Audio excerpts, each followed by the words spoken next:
Guys, Deluded Guna, YouTube's N'Golo Kante. Now, I must admit, this is a subject that is quite annoying having to go through it many times, and this is probably the last time. It's really not. You guys asked me, I'll do it again.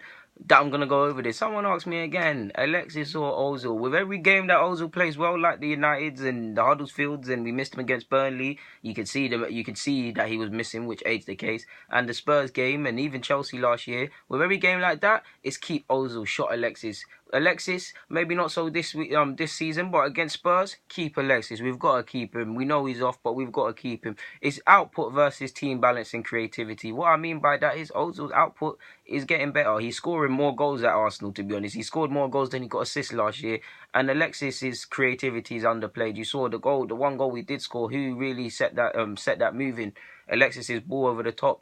His final pass is very underrated, but we all know on a black and white basis, Ozil is the balance, the cocoa bread to the patty, the playing, the always making the right pass, always making the right angle, all of them things. Alexis, Mr. Unpredictable, he's been brainwashed into Wenger ball a bit, but he's not really that sort of player. He's more likely to shoot. He's very unpredictable. He gets the bread and butter goals and assists and gets output essentially, regardless of whatever you look at it. If you score more goals, if you have players that score more goals, football is about scoring goals and winning. Players with more likely to score goals or with a higher statistics of goals and assists are more likely to either create a goal or score. You're more likely to create more goals and more assists. You're more likely to win a football match because you're going to score more goals. So it's an age-old question. I mean, if we sell Alexis Sanchez, well, are we going to replace it? Are we going to bring in someone? Because I'm not on this Mickey Mouse thing, I'm not on this. You need someone that's replacing that output, that's getting double figures for goals and assists. More importantly, the goals on that flank. And if we're going to shot Ozil,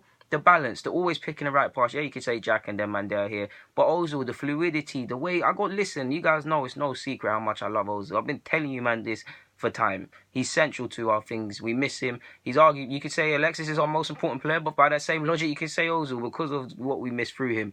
Like I said, it's an age-old question. At this moment in time, I do believe Ozil could turn and hoodwink us and go to United or whatever, and then in a warped world, Alexis might stay, or if you believe what I believe, both are gone. But at this moment in time, I do believe if you were to sit both down in a contract table, Ozil's more likely to hear what you have to say. He's a bit more settled. Admittedly, we don't really know how settled Alexis really is in London. We just see him walking his dog and going on trips here and there. But Ozil is actively in London. You see him in Golders Green. You see him in flight tours. You see him with the branding. Ozil somewhat loves London. Ozil's made it clear he kind of wants to stay in the Premier League. So there's more of a chance of talking to him and successfully renewing his contract. So with that in mind, we keep the balance of our side and we go out there and sign a winger or well, I don't want to say striker because Lacazette's there. That's another one on that basis. We build around Lacazette because he looks like he's going to score some goals here, and we get a winger with even a fraction of the output that Alexis is bringing in. Now, the dream would be Insigne or something, because I've watched him for years, and I believe now he's finally at the time where he can make, similar to Lacazette for years, where he can positively impact a better side or a bigger club. Are we going to sign Insigne? No, we all know this. Because one, we're not going to be aggressive for them sort of targets. And them players there that make the difference, that get the output and things, you have to be. Now, Wenger even said he watched Juventus Napoli the other day, so how can you not see that certain players can get bought from both of them sides, to be honest? But yeah, I can't see us doing that. Do we have money to sign players and big players and world-class players? Of course we do. We can put packages together and these things. Obviously, when the Manchester clubs and Chelsea and these other clubs there come involved, it's peak. But yeah, do I see us more likely to sign? It is hard to sign Ozil as a replacement. You can find a 10 that can do them same things. By that same logic, you can find a winger that can do it. But at this moment in time, I'm on this building around Lacazette thing. Ozil, try and get him to stay.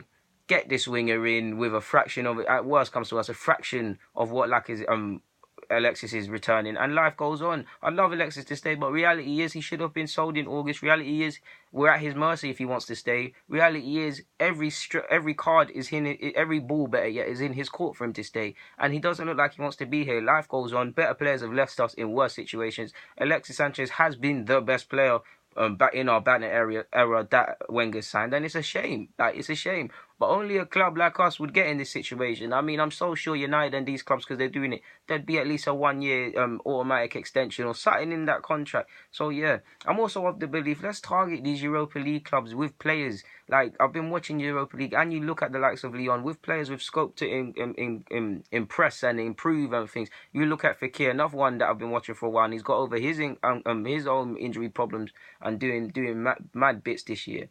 But yeah, man, I'm waffling. Hopefully this finally puts to bed my thoughts on this. Obviously, if you guys want to see my thoughts on this later on, ask me and I'll do it. But hopefully this puts this argument to bed as of December, I'm lying. As of December the 3rd or whatever this is. Guys, DG, I'm out.